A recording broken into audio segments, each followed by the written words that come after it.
All right, guys, we are back again with the COVID cabal, and we got some dark MAGA going on right here. I have never worn, guys, I gotta tell you, I have never worn the dark MAGA hat before. This is a new thing for me, wearing the dark MAGA hat. Um, Hold on here. I want to see if I can get the chat. Let me see if I can get the chat up before I roll into this, because I have not been able to. What did I do before here? If you guys got some comments, start dropping some comments in here so I can see how this comment stream is working. I want to make sure everything's working properly. So drop a comment in the stream right now so I know everything is going on correctly. Let's see here. All right, there we go. Kova Cabal, let's go. Let's go. I'm such a boomer. I'm just figuring out how this stuff works. All right, people. We got Omar saying, yo, Epstein did not kill himself. We got Rudy in here. All right. All right, I think we're rolling. So yeah, so this is my first Dark MAGA reveal. And yeah, we're gonna mix it up a little bit. I'm gonna try to keep this outfit as like the standard COVID Cabal outfit now. I mean, I'm not gonna say that we're always gonna be consistent with it, but we're gonna try to do this going forward. In fact, I have a big regret. I don't know if you guys saw, I was on Myron Gaines from Fresh and Fit. I was in his studio just last week with Enrique Tarrio and Ethan Norian, who are basically the number one and number two at the Proud Boys. So that was pretty cool. That was a pretty big honor. And I think it was a good show. I mean, look, it's kind of difficult to like I'm telling my story, right? But man, I mean, like what happened to them is a lot more intense than even what happened to me. So I want to talk, but I also don't want to overshadow those guys because those guys are real men. They're honestly real patriots. Like one of the things from that show that just really blew me away with Enrique Tarrio is that they tried to get Enrique to admit, in exchange to have all his charges dropped, that Trump tried to stage an insurrection, that Trump directed them to go into the Capitol. Remember, Enrique wasn't even in DC. And he refused to sign it, so they gave him 22 years seditious conspiracy. They tried to wreck him. And I just was thinking about that, like, if Enrique had gone along with that, if he had less integrity, they may have actually been able to put Trump in prison. It's just kind of interesting how the integrity of individual men make make a big difference. Elvis, Gary and I have been on really good terms for a long time. After my arrest, Gary was right there. He was there helping me. We beefed a bit in 2020, you know, mostly I think out of misunderstanding. I think he thought I was trashing numerology, which I wasn't. Um, it was a misunderstanding well under the bridge at this point. But yeah, anyway, I mentioned that show in part though because I'm like, what was wrong with me? Why didn't I wear this outfit there? Especially because like my hair's thinning. Like I could have used the MAGA hat to cover that up, and I could have had the sweatshirt. So anyway, it was a good time in Florida. A lot more shows about that coming up. But look, so before we get into all this stuff, I know you're supposed to start the COVID cabal with some wine, and to be honest, um, I really wanted to do this show the last 2 days. I and I had opportunity. We're having a Mardi Gras party and then going out to dinner with a bunch of people. And I was like, I can just crack some of this wine beforehand and I could do the cabal then. But the timing really didn't work out. I couldn't get things going in time. I couldn't squeeze in the COVID cabal between the other activities. And so I'm like, all right, I want to do it today. I got to still keep this, relatively recent in time frame because, the news cycles constantly got stuff coming out. And I'm like, I don't want to drink. I don't want to drink again. I don't drink like I used to. Like I said this before, it's not healthy for me to drink all the time. It's not how I'm trying to have like a balanced life where you can have some glasses of wine here and there on certain occasions, but I don't like to make it like a regular night thing. I just don't want the alcohol in me. I don't enjoy it anymore. So I'm kind of like, but I got to give you guys something. So I gave you guys got a protein shake today. This is a protein shake. I'm gonna tell you what's in the protein shake. So in this protein shake, you have whey protein. Okay, obviously standard. And I don't know exactly everything I threw into that container because I threw some of the stuff in there, frankly, before prison. But I know that there was taurine, there was L-glutamine, a bunch of like random supplements that were in powdered form. Like I just threw it in the whole thing. And we've got some eggs in here. We've got uh we've got some blueberries, we've got some bananas. We've got some vanilla collagen peptides, so bone broth protein collagen peptides. I really like. I can't recommend that stuff enough. Collagen peptides are really great for you, and they taste great in coffee. I also throw some in the smoothies too because they taste great in everything. And let's see what else. Goat milk. We got some goat milk in here, and I also have some coconut yogurt. Now, usually we'll use non-fat Greek yogurt because you get tons of protein in that. So this is not the most protein. This could be like a supercharged protein shake. It usually is. This one is not. This one is not that, but it's got a lot of protein in there. Um, yeah, the collagen Alistair. This is a great point here. I don't really have joint issues, and I don't know if I'm not old enough for that. I have a little bit maybe minor arthritis in my wrist, but that collagen powder, it's just great.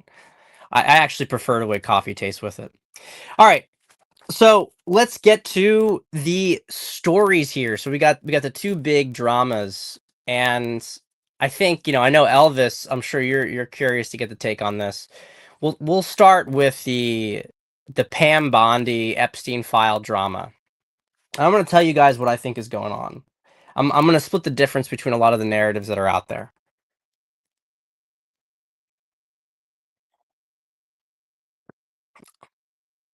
Okay, so let's hear what you have to say, Elvis, first. Either it's a slow disclosure where they have everything, they are milking to get these people to do their bidding, or Trump setting up Cash Bondi and Bongino for failure because the other way around, these guys would all be in jail. Okay, so I'm just going to cut to the chase here, and I'm going to qualify all this stuff because I just have to qualify it, all right? We're all people. If you're on this COVID Cabal show, it's because you're investigating, you're aware of the secret societies, you're aware of various groups and, subversion across our planet, basically. And one of the things we're just going to have to cover this. We're going to have to address it. One of the things that you always get to is the Jews, right? Everyone talks about the Jews, specifically the Zionists. And I think that's an important distinction to make. And we're seeing like RFK coming out with posts on anti-Semitism. There's a lot of mixed. There's obviously a group of Jews that are embedded in the global system. Okay, there's just no question about it, and Zionism is completely connected to that. So if that offends some people, it offends some people. This has nothing to do with individual Jews or individual Israelis. I wish that people were capable of being able to hold these ideas in their head at the same time, that the individual people from the state of Israel probably have every right to feel threatened and feel like they have to defend themselves, even if, let's say what happened on October 8th was a setup by Netanyahu, which is, I think, kind of plausible. I've talked to people in the IDF who patrolled that area, and they said there's no way that anything could possibly have gotten through without anybody knowing about it, right? And Netanyahu is about to lose his coalition, about to lose power. So, but the reason that people don't like to hear this stuff is because they assume that if you talk about, for instance, Israel being behind 9/11 or the USS Liberty, that means that you're trying to hate individual Jews. I do not hate individual Jews, okay? I really don't. I know a lot of them in real life. I like them. They're good people. When I came out of prison, there was a January 6th plaque in my house that had names of all the January 6ers who had been arrested with the ones who had been killed in top letters. And it was a beautiful thing for me to get literally as I walked out of prison, like an hour beforehand. And that was given to me by the son of an Orthodox Jewish man who I know, David Feldman on Twitter. So, I mean, they're good people. There's a lot of good people, and people are people, you know what I mean? But yeah, there is a Zionist influence, and anybody who studies the stuff that's been going on with America knows that America has been guided by Zionist influences for a very, very long time. And if you really dig into 9/11, this is my opinion from my own research, that Israel was behind it. It's just my analysis of it. All the signs point to it, regardless of which way you look. So, Epstein obviously is a similar case. Epstein is a Mossad agent. Um, None of this stuff is all really well known. He was part of an international blackmail ring. So he's working for the cabal, and a lot of the cabal is synonymous with the Zionists. You can at least say the Zionists are a faction of the cabal. I think that you can divide the cabal into neoconservatives and neoliberals. In the neoconservatives, we would say, are the Anglo-Zionist, neoconservatives, I'd say, are like Anglo-Zionist faction, and then the neoliberals are sort of like the Euro-commie faction. And they really are, at the end of the day, two sides of the same coin, but they, I think that the Zionist, Anglo-Zionist faction, the neoconservatives, they've tried to focus much more on explicit military power and domination, whereas the Euro-commie neoliberal faction focuses much more on subversion, cultural subversion. Um, and they obviously take little spats with each other, but that just is what it is, right? Okay, so why am I talking about all this stuff? Well, we're talking about what's going on with the Epstein list. And I think that there's a really good chance that they keep trying to release this stuff, and they're like, how the fuck are we going to release all this classified information if it points back to Israel? I'm serious about this. I mean, how are you supposed to show what was really going on with Epstein if it ties back to all the stuff that Israel's been doing? It's a really difficult bind. Now, I say this, and people will say, well, that's because Trump is this, he's part of the Zionist crew and everything. And I really don't believe this. I don't believe it. I don't see it. What I see is a frenemies situation. So I don't know if you guys remember. And guys, if you're tracking me with this, drop some comments so I know that you guys are following what I'm saying here. When we had the situation with Gaza a few weeks ago, Trump basically said he was going to annex Gaza, right? He said he wanted to annex Gaza. Okay, cool. Netanyahu wasn't prepared for that. Netanyahu freaked out. His face was not very good. Netanyahu gave Trump like a pager, a golden pager. Remember, the pagers were used to blow up the people in Hezbollah. So what I see going on here is like an agree and amplify kind of thing with Trump, where Trump is the greatest friend in the world to Israel. We're with you with everything. But he's kind of like he's kind of drawing them out into the open while still pretending to be their friend. And I also think that part of the reason that Trump is doing this is because Trump is trying to have them, and I think it's also one of the reasons why there's a lot of talk about the anti-Semitism stuff, because I genuinely think Trump, for good reason, doesn't want individual Jews to suffer for the crimes of the Zionist government in Israel. I genuinely think that that's the case, and that there's a tightrope here where they want to get the truth out, and they will get the truth out, but some things need to progress before all of it can be really properly disclosed, and it has to be done in a delicate way. Otherwise, what happens is we just end up this whole thing reversed. So I see what you're saying, Jackson, but it's like my chat's gone the opposite direction for whatever reason. So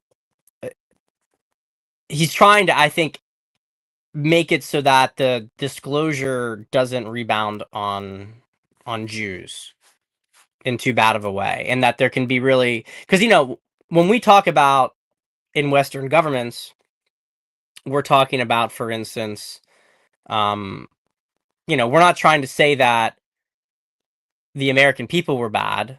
We were talking about the elites that controlled America, right? And we were saying the same thing in Canada. We're saying the same thing in Europe, that it was the elites that were the issues.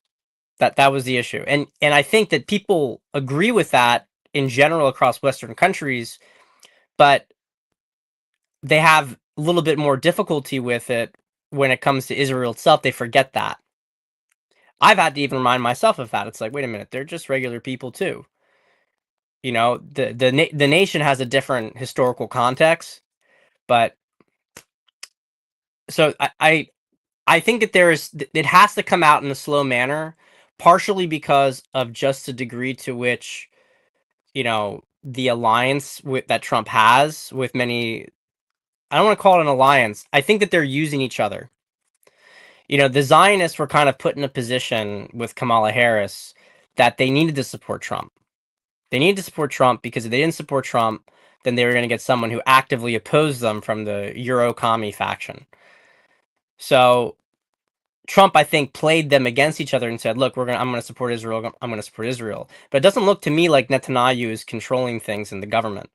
To me, it looks like Netanyahu is sort of having the knee bent, but is scheming at the same time. It's not over. There's a lot of internal tension because I think what we see on the surface is not really. I don't know how to explain this. I don't know if I'm explaining it well enough for you guys, but I do not. It feels very different. Everything feels very different if you compare it to Biden, if you compare it to Obama, if you compare it to certainly Bush, even if you compare it to Trump first term, it's just very different. It's just very different.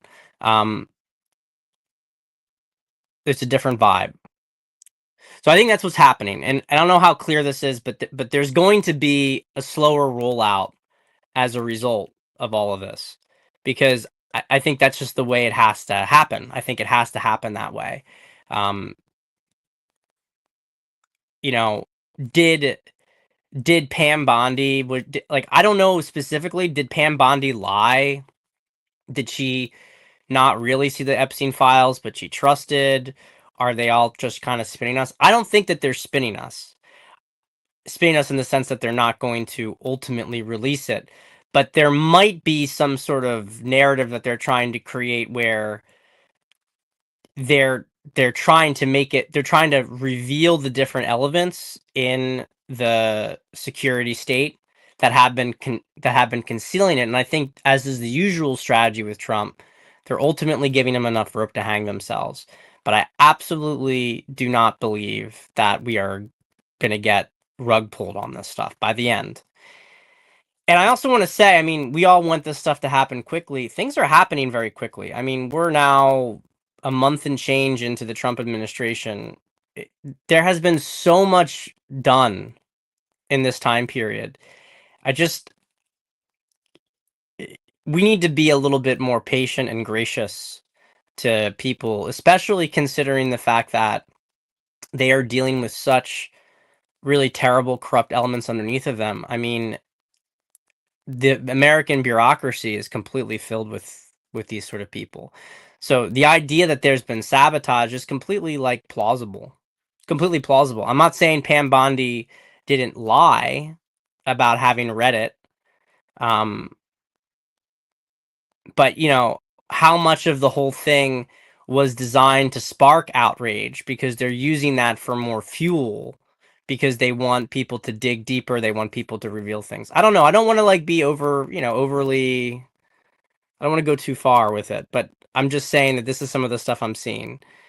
And and yeah, I mean, I don't think people like Nick Fuentes, I think, certainly have been negative for, and Nick didn't even support MAGA. You know what I mean? I just don't.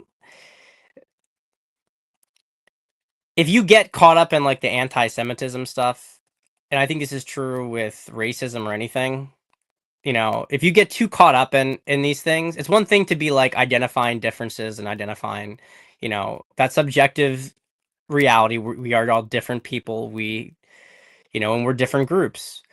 But when you start to get to the point of hating, you have to just watch it because it can start to poison your soul. It literally can. And I'm not saying that from some sort of woke shit. I'm saying this as somebody who loves off-color jokes, makes them all the time, and you know, very observant about differences. But you got to still have love in your heart. You know what I mean? You can't allow differences to make you hate. Um, and you also, and the people who you hate people based on the things that they do, not um things that they can't control based on like their background. You know, you just can't do that. So that's the Epstein Pam Bondi stuff. I think we're gonna find out more, but you have to have faith in people like Kash Patel. These are people who really from the very beginning have been like on the Q stuff. They've been talking about it. They've been drawing attention to all this corruption. They're gonna get it out. How they get it out is a whole different mess. And I think that there's also a lot of things behind the surface we don't know.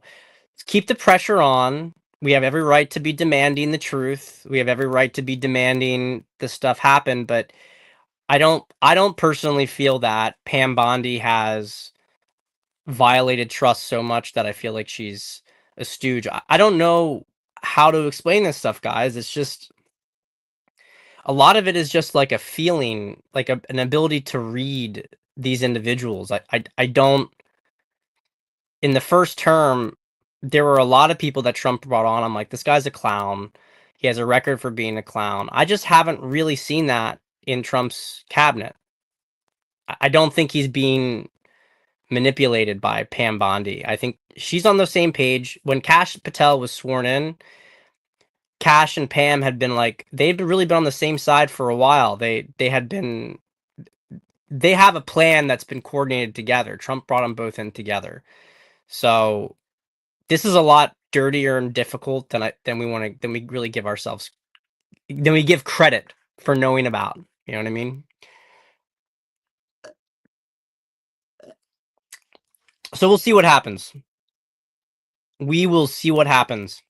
A good pivot to here is to talk about Ukraine because this gets into the same kind of, you know, Zionist related stuff too. Although now focusing much more on the Anglo side of things. So you had Keir Starmer talking about how UK is going to send troops into Ukraine, blah blah blah. I don't really. This stuff is so ridiculous to me. I mean, Europe is really. I love my Europeans, but Europe's just like it's so pathetic right now. It's more pathetic than America was when we were under the control of Biden, because America did so many clownish things, and Biden was literally like senile dude, shit in his pants. But America was more scary during that time period, right? Because America under Biden was it was still a country that had all this power. It had the ability to inflict so much harm around the world, so much harm around the world. And it seemed like it was just like this crazy psychopathic government, you know? It was very unpredictable in a bad way. America had the ability to really start World War III under Biden. And I think all that stopped it is that the deep state doesn't really want World War III. What they really want is just because it damages too many things if it happens. What they really want is more control. And so they try to use the illusions of war to gain more control. But at this point, yeah, I don't think that they can actually take it to that route. Many theories about that, why that is. But I don't think people the will's not there for it to even happen. I mean, another thing I'll say is when the population gets to a certain level of consciousness, you're not able to create a war. You're not able to have it happen. Like I don't see people around the West willing to go to war for the cabal. It's just not going to happen. I mean, you saw some of the videos after Keir Starmer announced this. They were going around, London, and you have all these migrants there, and they're like, "Oh, I'm from like Pakistan. This is not my problem. Like, I'm not gonna fight in this war." So you have on one hand the immigrants won't fight in the war, and then you have the actual ethnic Britons. They're not going to fight in it because they don't want to fight for a country that hates them. Right. I mean, Property Prince is saying it perfectly here. Like this is just how it is. Keir Starmer can't organize a tea party, let alone a world war. They don't have any authority. But what you see happening in Europe, though, right now, it is really pathetic because, yeah, the United States under Biden was still extremely dangerous. It still had America was being attrited. Don't get me wrong. You know, the weaknesses in our military were starting to come through, but we were still fucking dangerous. I mean, we still had force protection capability. It would have taken another 10, maybe 20 years of those kind of policies for the United States to actually start to seem like a feckless military. Europe's militaries are just a complete embarrassment. I mean, you know, I'm seeing some of these countries from the Baltic states. You have like Estonia trying to talk about like, what we need to do. Like just shut the fuck up. Go shut the fuck up. Like sit in the corner and like don't talk. Don't say anything. No one wants to hear what you have to say. These countries should not even be allowed at the table. Honestly, they shouldn't even be allowed at the table. And they don't, especially because of their attitude. They don't. It doesn't matter if they're on the border. They have no right to dictate terms. If you can't even field an artillery unit, you have no right to dictate terms about what you want to happen. You can ask America and back channel to let your country survive, but that's about it. Everything else, you have no leverage. You're a population of 1 million people, and you have no military. So you're a border state. You're vassals. And the issue is that, and I made a long post about this, is a lot of these European countries, they've been so used to they've been so used to being given a seat at the table and being treated like it was a team effort that they really started to believe that they were still important, and they're not. They're not important at all. Eh, y- I believe this was a few years ago, but I believe that Ukraine in a single week took more casualties than Britain Britain was capable of fielding in the battlefield, and that they would have been completely combat ineffective if they had sustained the casualties that Ukraine staged. Before the Russo-Ukraine war, Ukraine's military was so strong, it could go across all of Europe and take over all of Europe. 600,000 people. It's a big military. It was a big military with like practical active duty troops. So I mean, I would love to see Europe. I want to cut Europe loose from NATO. And so I think the question here, right? So we have, do you see us fully backing out of Ukraine, or is Trump saying this table for negotiations? I believe that we will. Look, I think Russia's gonna win the war. The question is just, what does that look like? What does it look like? I don't. So we see Zelensky coming back to the table now with the mineral rights deal with the United States. And this is all a way for us to have American investment in Ukraine so that Russia can't take over the country, because it's kind of like a economic tripwire to get America involved. But I think a lot of this is Trump trying to make America come out of this with saving face. It's not clear to me that Ukraine's rare earth metals are really that substantial, especially since most of the rare earth metals that they have are actually in the Donbass area. So there's a lot of like confusing things with this because I've been hearing rumors that Ukraine already gave the rights of these rare earth metals to the UK.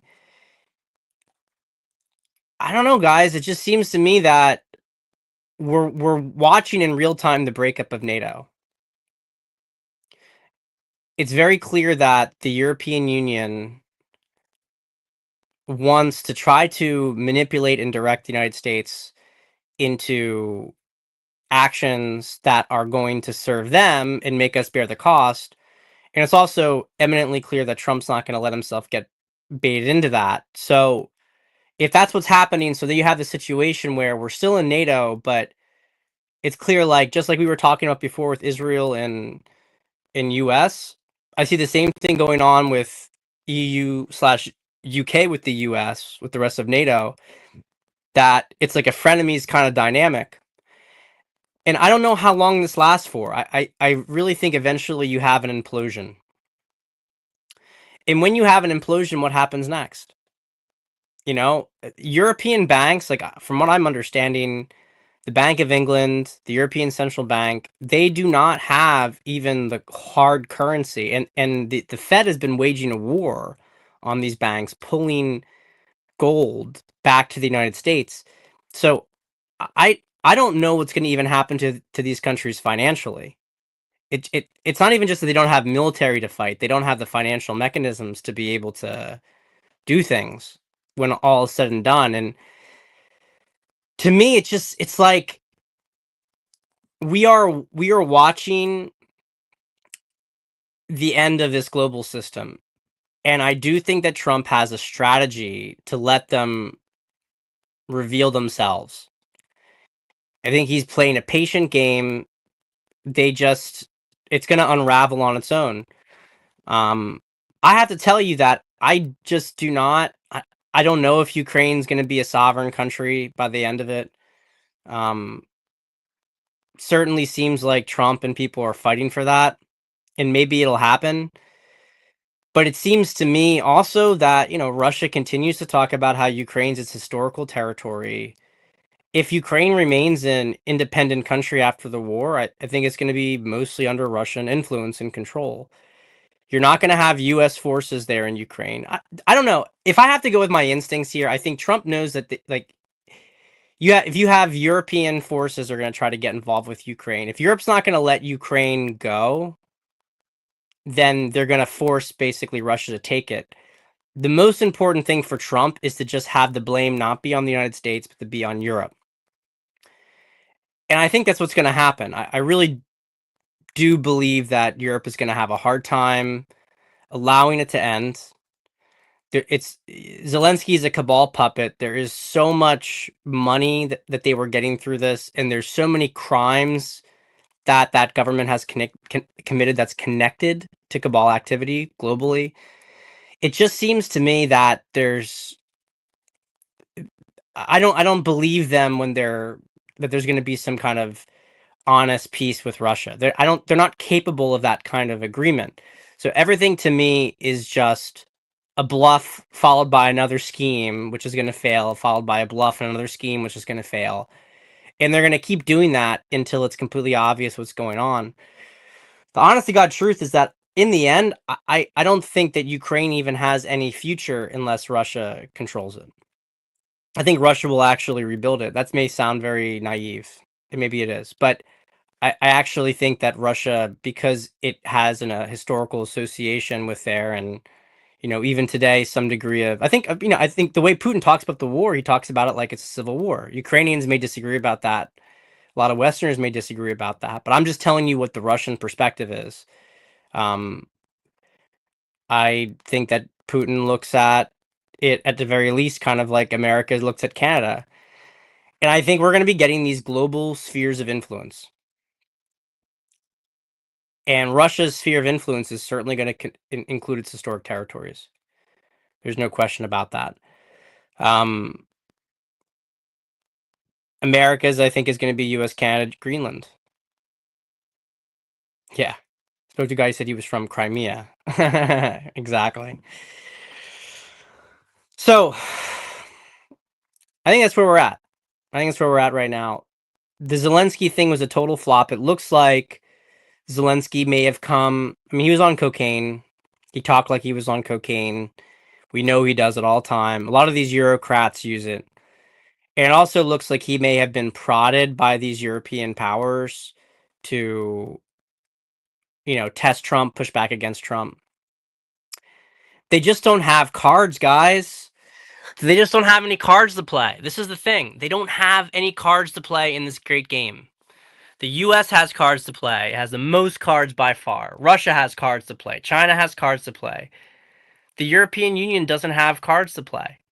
So really what we're doing is we're just constantly allowing things to be revealed.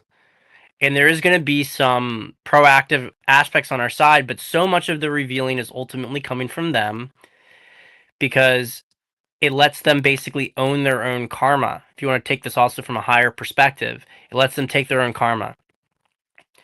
They're creating these outcomes for themselves, for their own actions. No one can say that Trump was vindictive because they're the ones who keep, Trump operates in good faith with Ukraine, but he knows Ukraine is operating in bad faith. So think about that for a second. Like, he knows that he's not dumb. He knows what they've been doing. He knows they've been stealing money. So to some extent, he knows they're not going to keep their word. But if you go publicly and try to make an agreement with somebody in good faith and they don't keep their word, they lie and everything, what you're doing is you're humiliating them. You're sabotaging them. It's a form of strategy to get people to reveal themselves. I did this with a guy in prison. It was my own way of dealing with it rather than having to get violent, although it almost got violent anyway, because at the end, the guy was desperate and feral. But at that point, I had such a huge alliance around me, he was screwed. It's the same sort of thing. You let them reveal themselves. I think that's what's going on. I think it's what's going on with Epstein. I think it's what's going on with Ukraine. And for everybody, if you're involved with any of the Q stuff, you also know that Israel for last, right? They're the ones who are probably going to get revealed last. So we got to be patient. Things are moving fast. I believe, I think it's interesting that Doge is officially supposed to be done July 4th, 2026. Okay, 250th anniversary. So let's then just use very lightly and loosely. Let's use very lightly and loosely that date as a date for things to happen. I think it's an appropriate date for multiple reasons. It's before the midterms, right? So, you really have like a year and a half to get shit done. And that's basically exactly what we got with the Doge window. So let's give this whole thing a year and a half to unravel before we start to get too neurotic about it. Let's have a little bit more faith. Trust the plan, God's plan, right? I think things are going phenomenally. I'm really excited about it. I just think there's a lot of moving parts and there's a bigger strategy here, and there's just no reason to rush. If you've got people in a siege and you've already been sieging them out, and you got to wait one more week to do it, or you could just attack them now, but if you waited one more week, you do it cleaner. Why wouldn't you wait? It's just patience. We have to adjust our mindset to be patient so long as we're still focused on the outcome.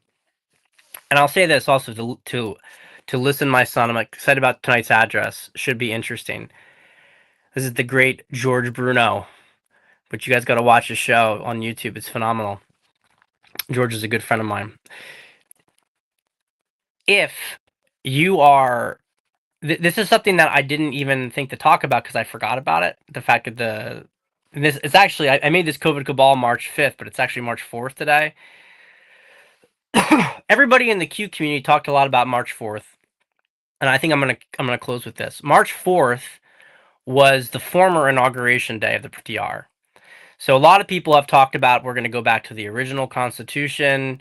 So that's March 4th. That's the real President's Day, or the real inauguration day. I don't know if that's literally going to happen, but there's certainly some interesting symbolism about it. Um, and if we go back to the deltas, all the way back to the beginning, right? When back in 2020, when I started COVID Cabal, and we're almost at the anniversary, right? Just a few more weeks from now, we're at the anniversary. Maybe a week from now, we're at the anniversary. We all thought, or were at least considering, that all this stuff was happening in March, April, right? But maybe we were just 5 years off. Maybe it was too premature in the cycle. A lot of the things, if you go back and read into a lot of the theories, they make a lot more sense now than they did then. So let's just keep an open mind this year. We're only a month and change in, 5 weeks in. I think it's going to be good. I think it's going to be good, and we'll keep these COVID cabals coming, guys. I'm gonna try to have them more often, because it just feels like there's so much more happening. You know what I mean? Um, Notwithstanding my circumstances back during the Biden era, it just was a lot harder to see developments. So, and this is a good point here, right? Back then, speculation on biolabs in Ukraine would have landed you in a mental institution. Now it's proven. Imagine what we will know in the same time period. We have, based on just everything that we've learned in the last month or two, if we just keep scaling this up, and if Trump gives it a boost tonight, if maybe he does a big reveal about some things, maybe we start to have this conversation more out in the open.